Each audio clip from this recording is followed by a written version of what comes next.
Hello students, आज हम use of punctuation marks and capital letters के बारे में डिस्कस करते हैं, जो कि class 5th, 6th, 7th and 8th और आगे आने वाली क्लासों के लिए बहुत उपयोगी, बहुत ही यूजफुल टॉपिक है। डेफिनेशन। सबसे पहले इसकी डेफिनेशन देखते हैं। When we write we use some signs like commas, full stop and interrogative और exclamatory marks etc। अर्थात कह सकते हैं जब हम लिखते हैं तो कुछ चिन्ह जैसे कि कॉमा, फुल स्टॉप मीन्स पूर्ण विराम, इंटरोगेटिव मीन्स प्रश्नवाचक चिन्ह और एक्सक्लेमेटरी मार्क्स मीन्स कह सकते हैं विस्मयादिबोधक चिन्हों का उपयोग करते हैं। The proper use of these signs within is called punctuation। अर्थात इन चिन्हों का उपयोग ही विराम चिन्हों का उपयोग करना कहलाता है। With the help of proper points and marks, one sentence or part of sentence gets separated from another sentence or part of sentence। अर्थात इनके उचित उपयोग से ही किसी वाक्य और वाक्य के विशेष भाग को एक भाग से दूसरे भाग एक वाक्य के एक भाग को दूसरे भाग से अलग किया जाता है और उसका भाव भी समझा जाता है। With the help of marks punctuation the reader can easily understand the theme of sentence और एक्सट्रैक्ट। अर्थात इन पंक्चुएशन या विराम चिन्हों के उपयोग से ही जो पढ़ने वाला होता है किसी सेंटेंस या वाक्य विशेष का जो अर्थ है उसे प्रॉपर तरीके से या उचित तरीके से समझ पाता है। Wrong punctuation changes the meaning of expressions. अर्थात गलत विराम चिन्हों के गलत उपयोग से किसी सेंटेंस का भाव भी चेंज हो जाता है। जैसे देख सकते हैं, the teacher said the girl is talkative. अर्थात लड़की ने कहा कि ये टीचर हैं बहुत ही टॉकेटिव या बातूनी हैं, और ऐसा नहीं हो सकता। कोई टीचर्स किसी स्टूडेंट या लड़की विशेष के लिए कह सकते हैं। इस सेंटेंस से इसका भाव प्रॉपर तरीके से स्पष्ट नहीं हुआ है, ये रॉन्ग अर्थ इसने प्रकट किया है। तो इसका प्रॉपर अर्थ अगर देखते हैं तो हो जाएगा the teacher said the girl is talkative. अर्थात अध्यापक ने कहा कि लड़की है जो बहुत बातूनी है। The two sentences given above have same word and same sequence of words, but due to difference in punctuation marks, these have different meanings। अर्थात ऊपर जो दोनों वाक्य दिए हुए हैं इनमें विराम चिन्हों का उपयोग किया गया है, जो कि दोनों विराम चिन्हों के उपयोग से दोनों ही वाक्य अपना अलग अलग भाव या अर्थ प्रकट कर रहे हैं। The first sentence implies that the teacher is talkative. पहले सेंटेंस में बताया गया है कि टीचर हैं वो बहुत ही बातूनी हैं। While second sentence implies that the girl is talkative. अर्थात दूसरे सेंटेंस में बताया गया है कि जो लड़की है वो बहुत बातूनी है। Hence to convey the sense what we want to be should know the proper use of punctuation mark. अर्थात हमें क्या कहना है इसका उचित अर्थ प्रकट करने के लिए ही हम पंक्चुएशन मार्क्स अर्थात विराम चिन्हों का उपयोग करते हैं। Following are the important punctuation mark. यहाँ पर कुछ महत्वपूर्ण पंक्चुएशन मार्क्स दे रखे हैं, जिसमें फुल स्टॉप है जिसे हम हिंदी में पूर्ण विराम कह देते हैं, कॉमा है, इन्वर्टेड कॉमाज है, मार्क्स ऑफ इंटरोगेशन है यानी प्रश्नवाचक चिन्ह है, एपिस्ट्रॉफी है और साइन ऑफ एक्सक्लेमेशन, और अगला है विस्मयादिबोधक चिन्ह। सबसे पहले हम डिस्कस करते हैं फुल स्टॉप। तो इसका फर्स्ट पॉइंट है it is use in the end of assertive, operative and imperative sentences. अर्थात इसका उपयोग हम साधारण वाक्यों, इच्छासूचक वाक्यों और आदेशात्मक वाक्यों के अंत में करते हैं। For example, Kanti will sing a song, अर्थात कांति गाना गाएगी, साधारण वाक्य हैं। हरी गोज़ टू आगरा, हरी आगरा जाता है, ये भी साधारण वाक्य है। और नेक्स्ट जो आया है टेक योर सीट, इसमें हम आदेशात्मक वाक्य कह सकते हैं ऐसे। और नेक्स्ट आया है please give me your pen, कृपया आप मुझे अपना पेन दीजिए, इसे ऑपरेटिव सेंटेंस कह सकते हैं। Wish you all the best, और इसमें अगर और अधिक चाहें तो इसे भी हम ऑपरेटिव सेंटेंस कह सकते हैं, यानी कि इसे भी इच्छासूचक हम वाक्य कह सकते हैं। नेक्स्ट आया है after the initials of name signatures, अर्थात कुछ जो नाम होते हैं उनको संक्षिप्त करने के लिए भी हम इसका यूज करते हैं। जैसे मोहनदास करमचंद गांधी को हम शॉर्ट में MK गांधी कह सकते हैं, जिसके M के बाद में फुल स्टॉप लगाएंगे और K के बाद में भी फुल स्टॉप का यूज किया जाएगा। ऐसे ही रविन्द्रनाथ टैगोर को हम RN टैगोर कह सकते हैं, और RN और N दोनों के साथ में इसके अंत में फुल स्टॉप का यूज किया गया है। इसी प्रकार हम KM मुंशी भी इसको शॉर्ट में अगला जो है उसको KM मुंशी भी कह सकते हैं, इसमें भी K और M के साथ में फुल स्टॉप लगाया गया है।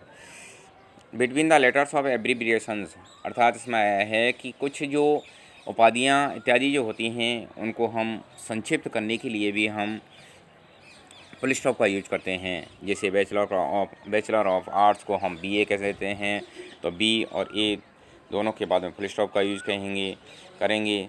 ऐसे ही MA भी है जो मास्टर ऑफ आर्ट्स कह सकते हैं, इसी प्रकार MLC है, इसी प्रकार MP है। नेक्स्ट पॉइंट है use of comma. Comma is use in the following situations, अर्थात कॉमा का यूज निम्नलिखित स्थितियों में किया जाता है। व्हेन 3 और more than 3 words come within one part of speech, then last 2 words are joined with and, while the words before these last 2 words are separated by commas।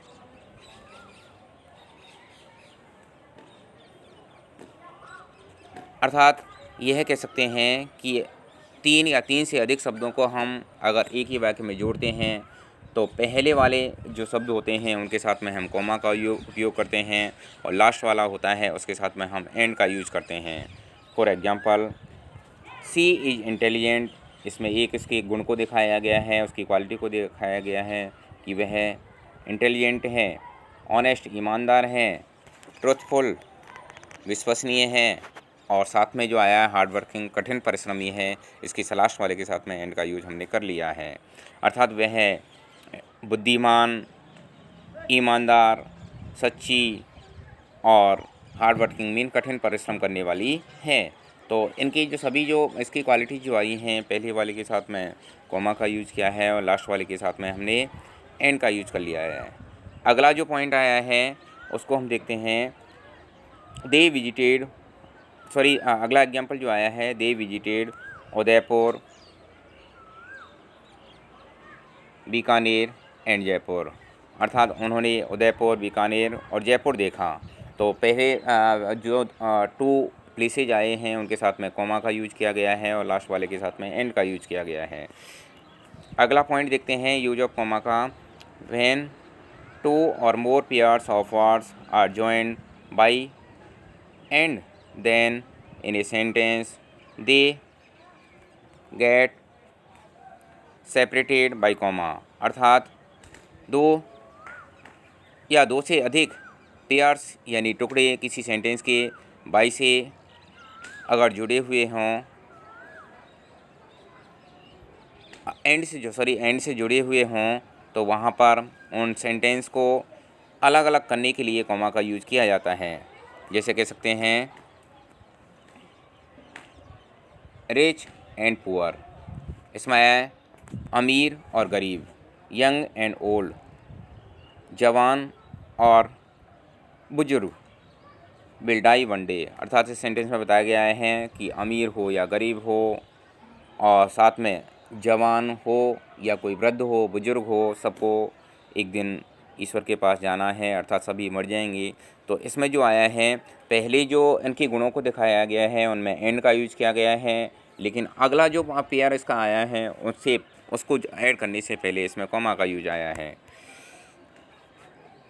Next देखते हैं, to separate noun from the nominative of address comma is use, अर्थात किसी कर्ता को उसके शेष भाग से अलग करने के लिए भी यहाँ पर कॉमा का यूज किया जाता है।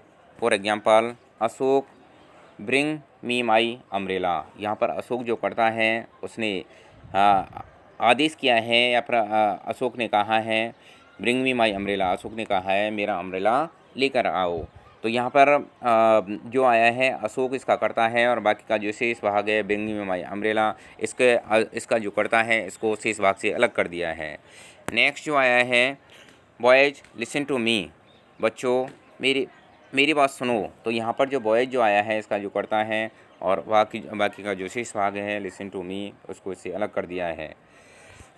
नेक्स्ट पॉइंट है इसका, to separate reporting verb from reported speech in direct narration comma is use, अर्थात रिपोर्टिंग जो वर्ब है और रिपोर्टेड जो स्पीच है उन दोनों को, डायरेक्ट जो स्पीच होता है या नरेशन जो होते हैं उनको रिपोर्टिंग वर्ब, इसको हम जो पहले वाला जो भाग जो होता है उसको हम आरवी कह सकते हैं और इसका इधर वाला जो भाग होगा उसको हम आरएस कह सकते हैं और इसको हम बेसिक कहना चाहें तो ये रिपोर्टिंग वर्ब हो गया और ये रिपोर्टेड स्पीच हो गया।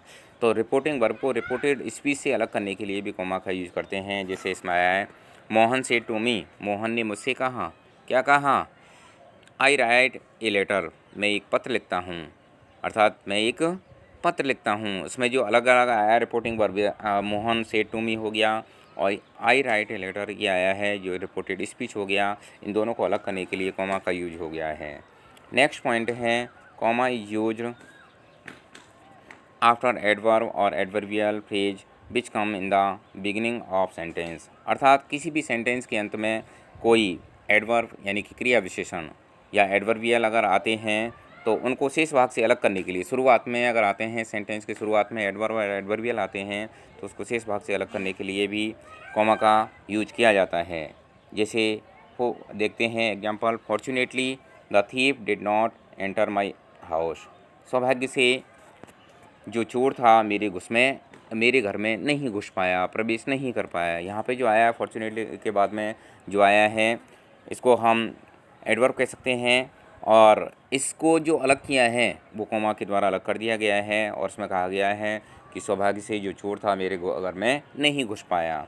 नेक्स्ट जो आया है, at last he reached the top of the mountain, अंत में वह माउंटेन पर पहुंच गया। तो एट लास्ट जो आया है ये इसका एडवर्बियल है और इसके कारण एडवर्बियल और जो बाकी का जो शेष भाग है उसको अलग करने के लिए, या ये एट लास्ट जो आया है एडवर्बियल जो आया है वो शुरू में आया है और शुरू में आने के कारण भी इसके जस्ट बाद में यानी कि एट लास्ट के बाद में यहाँ पर कॉमा का यूज किया गया है। नेक्स्ट आया है, when some word is separated then comma is use between them, अर्थात कुछ जो शब्द जो होते हैं उनको अलग करने के लिए भी कॉमा का यूज़ किया जाता है। कम माय डियर चाइल्ड, अर्थात यहाँ पर जो आया है कम जितनी बार भी जो रिपीट हो रहा है, कम आओ, कम माय डियर मेरे प्रिय आओ, माय डियर चाइल्ड मेरे प्यारे बच्चे आओ, जो यहाँ पर आया है जो बार बार जो आया है इनको सेपरेट करने के लिए भी यहाँ पर कॉमा का यूज किया गया है। नेक्स्ट पॉइंट आया है, comma is use to separate coordinate clause in compound sentence, अर्थात मिश्रित या यौगिक वाक्य में इस कोऑर्डिनेट जो क्लोज जो होता है उसको अलग करने के लिए भी कॉमा का यूज किया जाता है। द वे वाज लॉन्ग, रास्ता लंबा था, यहाँ पर कॉमा यूज किया गया है। And the night was dark, और जो रात जो थी वो अंधेरी थी, यानी कि घना अंधेरा था और रास्ता लंबा था। अब इसमें जो आया है ये कंपाउंड सेंटेंस आया है, इसमें द वे वाज लॉन्ग जो आया है इसको सेपरेट करने के लिए भी यहाँ पर कॉमा का यूज किया गया है। नेक्स्ट एग्जाम्पल है he wanted to buy a pen, अर्थात वह एक पेन खरीदना चाहता था but he had no money, लेकिन उसके पास धन नहीं था। ये भी एक कंपाउंड सेंटेंस है। इसमें जो क्लोज आया है इसको भी अलग करने के लिए इसमें कॉमा का यूज किया गया है और यहाँ पे बन गया he wanted to buy a pen, वह पेन तो खरीदना चाहता था but he had no money, लेकिन उसके पास धन नहीं था। नेक्स्ट जो आया है इन्वर्टेड कॉमाज, इन्वर्टेड कॉमा का उपयोग in the beginning and end of reported speech of direct narration, अर्थात इसका इन्वर्टेड जो कॉमा जो होता है रिपोर्टिंग वर्ब और रिपोर्टेड जो स्पीच वाला जो भागा होता है, रिपोर्टिंग वर्ब और रिपोर्टेड स्पीच को दोनों को कॉमा के द्वारा अलग किया जाता है, लेकिन हमेशा रिपोर्टेड स्पीच वाला जो भाग होता है वो इन्वर्टेड कॉमा के अंदर लिखा जाता है। जैसे कि इसमें आया है अभी जो रिपोर्टेड स्पीच वाला जो भाग है वो, जैसे एग्जांपल के लिए देख सकते हैं, शांति से टू मी, शांति ने मुझसे कहा, you are a good player, आप एक अच्छे खिलाड़ी हो। तो you are a good player है जो रिपोर्टेड स्पीच है, इसको हम इन्वर्टेड कॉमा के द्वारा क्लोज कर देते हैं, इसको शो करते हैं। नेक्स्ट आया है व्हाट इज़ योर नेम, आपका नाम क्या है। इसमें इन्वर्टेड कॉमा जो है वो शुरू में आ गया है, लास्ट में क्वेश्चन मार्क भी आया है, इन्वर्टेड कॉमा क्लोज कर दिया गया है और साथ में कहा गया है said the teacher to Mohan, अर्थात टीचर ने मोहन से कहा, टीचर ने मोहन से कहा कि आपका नाम क्या है। तो इसमें रिपोर्टेड स्पीच वाला जो भाग पहले ले लिया गया है और रिपोर्टिंग वर्ब वाला जो भाग है उसे बाद में लिखा गया है, लेकिन उससे कोई फ़र्क नहीं पड़ता। लेकिन जहाँ पर भी रिपोर्टेड स्पीच वाला जो भाग आता है वो इन्वर्टेड कॉमाज के अंदर लिखा जाता है। इन्वर्टेड कॉमाज का जो अगला पॉइंट है वो है टू राइट ए क्वेश्चन, अर्थात ये क्वेश्चन राइट करने के लिए भी राइट ए कोटेशन, किसी कोटेशन को लिखने के लिए भी इन्वर्टेड कॉमाज का यूज किया जाता है। जैसे द गीता सेज, अर्थात गीता हमें बताती है, डू योर ड्यूटी, अर्थात कर्म करो। गीता हमें बताती है, गीता कहती है कि कर्म करो, और यहाँ पर जो डू योर ड्यूटी जो आया है उसको इन्वर्टेड कॉमाज के अंदर क्लोज किया गया है, अंदर रखा गया है। अगला पॉइंट है इसका the names of books, titles of essays and articles, names of ships, names of newspapers and are put within the single inverted commas, अर्थात जो बुक्स के नाम होते हैं, किसी निबंध इत्यादि के जो टाइटल होते हैं, आर्टिकल होते हैं या जहाज़ों के नाम होते हैं, नेम न्यूज़पेपर इत्यादि के जो नाम होते हैं, और साथ में कहें are put within the single inverted commas, अर्थात इनमें इन्वर्टेड कॉमाज के अंदर ही नहीं लिखा जाता है लेकिन सिंगल इन्वर्टेड कॉमाज के अंदर लिखा जाता है। एग्जाम्पल के लिए देख सकते हैं have you read the Gita, अर्थात यहाँ पे जो गीता आया है, क्या कभी आपने गीता पढ़ी है, तो जो गीता आया है उसको सिंगल इन्वर्टेड कॉमाज के अंदर राइट किया गया है, लिखा गया है, और लास्ट में ये कुछ इंटरोगेटिव सेंटेंस बन गया है, इसलिए इसमें लास्ट में क्वेश्चन मार्क भी आया है। नेक्स्ट आया है the Hindustan times is a good newspaper, the Hindustan times जो है इंग्लिश में न्यूज़पेपर है, वो एक बहुत ही अच्छा अखबार है, न्यूज़पेपर है। तो इसका भी जो हिंदुस्तान टाइम्स जो आया है इसको सिंगल इन्वर्टेड कॉमाज के अंदर लिखा गया है। अगला यूज ऑफ पंक्चुएशन है 4th number mark of interrogation, अर्थात प्रश्नवाचक चिन्ह। Mark of interrogation is always use after the interrogative sentences, अर्थात इंटरोगेशन जो होता है, अर्थात प्रश्नवाचक चिन्ह जो होता है इंटरोगेटिव सेंटेंस अर्थात प्रश्नवाचक वाक्यों के अंत में लगाया जाता है।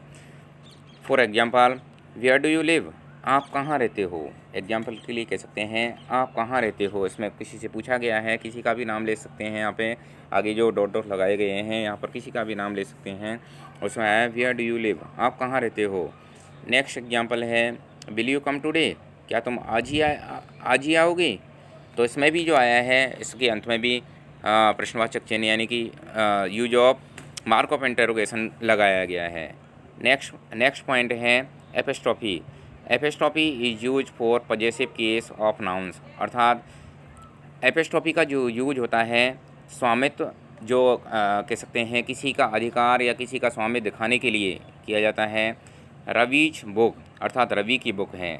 रवीज पेन, राम्स पेन, राम का पेन है। रामाज ब्रदर राम का भाई है। इस अगला पॉइंट जो है इसका, it is also use to make short form of some words, अर्थात इसका यूज कुछ शब्दों की शॉर्ट फॉर्म बनाने के लिए भी किया जाता है। जैसे एर, एवर का हम कह सकते हैं एर, और ई के जस्ट बाद में एपोस्ट्रोफी लगाया गया है। ऐसे ही आया है डू नॉट को हम शॉर्ट में बोल सकते हैं डोंट, कैन नॉट को बोल सकते हैं कांट, आई हैव को बोल सकते हैं आई, और इट इज़ को बोल सकते हैं इट्स, और विल नॉट को बोल सकते हैं वॉन्ट। नेक्स्ट आया है साइन ऑफ एक्सक्लेमेशन, अर्थात एक्सक्लेमेशन साइन का use. Sign of exclamation is use after the words of sentences of exclamation, अर्थात विस्मयादिबोधक जो वाक्य जो होते हैं उनके अंत में एक्सक्लेमेशन या विस्मयादिबोधक चिन्ह लगाया जाता है। एला सी इज डेड, अर्थात दुख की बातें हैं, वह मर गई। How beautiful the flower is, अर्थात यह पुष्प कितना सुंदर है। यहाँ पर किसी पुष्प को देखकर विस्मय किया गया है, हर्ष किया गया है, उसको आश्चर्य में आश्चर्य, किसी पुष्प को देखकर आश्चर्य हुआ है, वहाँ पर भी विस्मयादिबोधक या एक्सक्लेमेशन साइन लगा दिया गया है। लॉन्ग लिव द किंग, अर्थात जो राजा है कि अगर कोई बहुत अच्छा राजा है तो वो अपनी प्रजा के साथ में अच्छा व्यवहार करता है, उसे अच्छे से रखता है, तो वहाँ की जो जनता है वो कह सकती हैं लॉन्ग लिव द किंग, अर्थात जो राजा है वो जुग जुग जिए। Oh God what you have done, अर्थात किसी के साथ में तो दुर्घटना हो जाती है तो इंसान जब उसी भाव को अपने शब्दों में जब शब्दों के द्वारा प्रकट करता है तो वहाँ बोलता है oh God what you have done, अर्थात हे भगवान आपने ये क्या कर दिया। यूज ऑफ कैपिटल लेटर्स, अर्थात कैपिटल लेटर्स का use. Capital letters are use in following situations, capital letters का यूज निम्नलिखित स्थितियों में किया जाता है।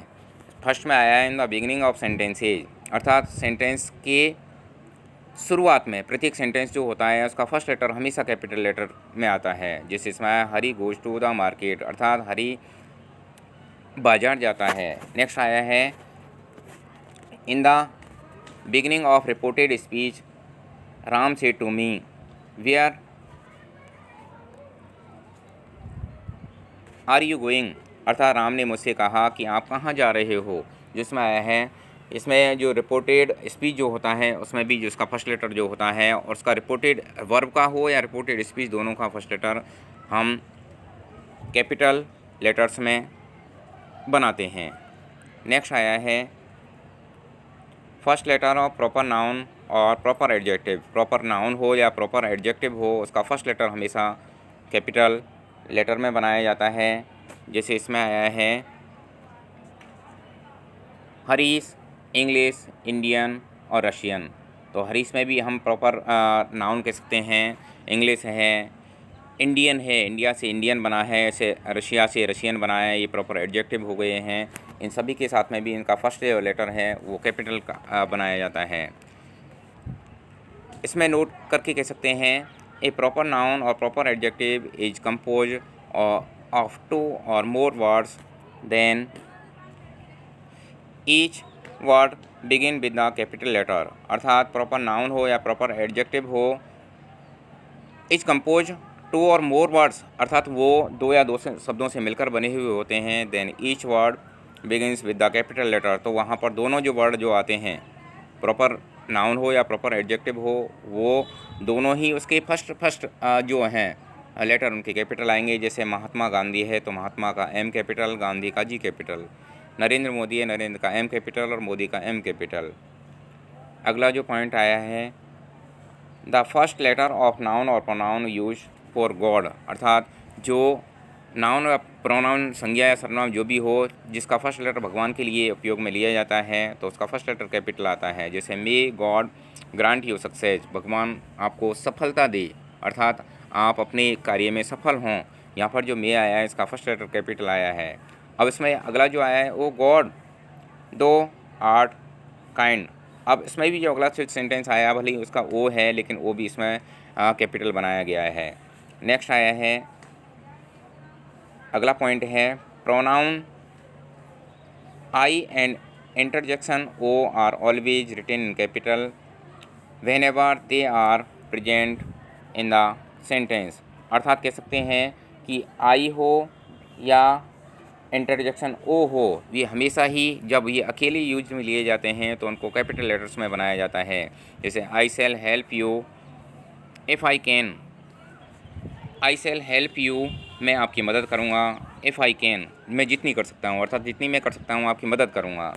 ओ स्लीप कम टू मी, अरे निदिया मुझे आओ, अर्थात निदिया आ जाओ, नींद आ जाओ कह सकते हैं। तो ओ जो आया है यहाँ पे, इसके साथ में भी हमने इसका जो फर्स्ट लेटर है वो कैपिटल बनाया है। नेक्स्ट है the first letter of the names of days, months, fairs, festivals etc is written in capital, अर्थात कोई दिन का नाम हो, किसी महीने का नाम हो, मेले का नाम हो, त्यौहार का नाम हो, इनका ये सभी जो हैं इनका फर्स्ट लेटर कैपिटल लेटर में बनाया जाता है। जैसे मंडे, कोई डे आ गया तो मंडे का एम कैपिटल। जैसे अभी जो चल रहा है मई, जो मई का एम कैपिटल। जून आया है तो जून का जे कैपिटल, अप्रैल का ए कैपिटल, और दीपावली जो फेस्टिवल है उसका डी कैपिटल। नेक्स्ट जो पॉइंट आया है the first letter of books, poems, articles, chapters, stories and ऐसे इज रिटन इन कैपिटल, अर्थात बुक्स वगैरह हैं या कोई पेपर का नेम है, किसी आर्टिकल का नेम है, कोई चैप्टर का नेम है, स्टोरीज कहानियों के नेम हैं, ऐसे या फिर निबंधों के जो नाम हैं इनका फर्स्ट लेटर हमेशा कैपिटल लेटर में बनाया जाता है। जैसे कह सकते हैं द महाभारत, द महाभारत पूरी की पूरी हम बुक इसको कह सकते हैं। और द गीता, इसको भी द गीता जो आया है इसको कह सकते हैं। The Hindustan times,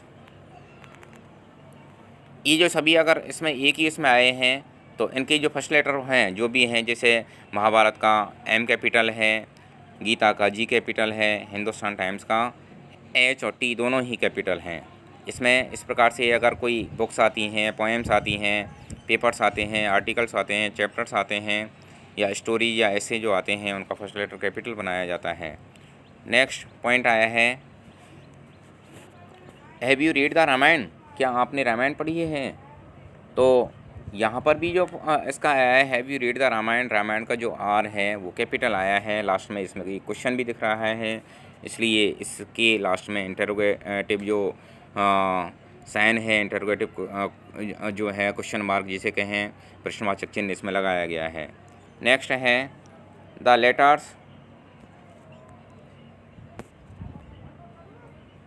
letters of names of streets,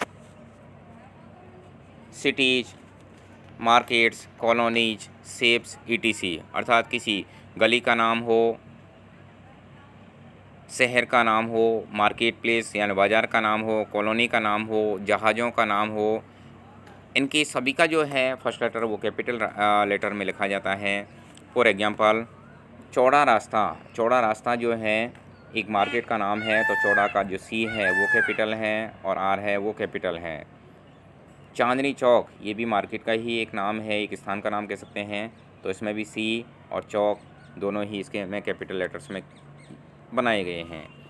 next है first letter of names of languages is written in capital, अर्थात प्रत्येक भाषाओं का जो फर्स्ट लेटर जो होता है उसे कैपिटल लेटर में बनाया जाता है। जैसे इंग्लिश है, इंग्लिश अंग्रेजी भाषा जिसे कहें, हिंदी है, हिंदी का एच कैपिटल है, संस्कृत जो भाषा है उसका एस कैपिटल है।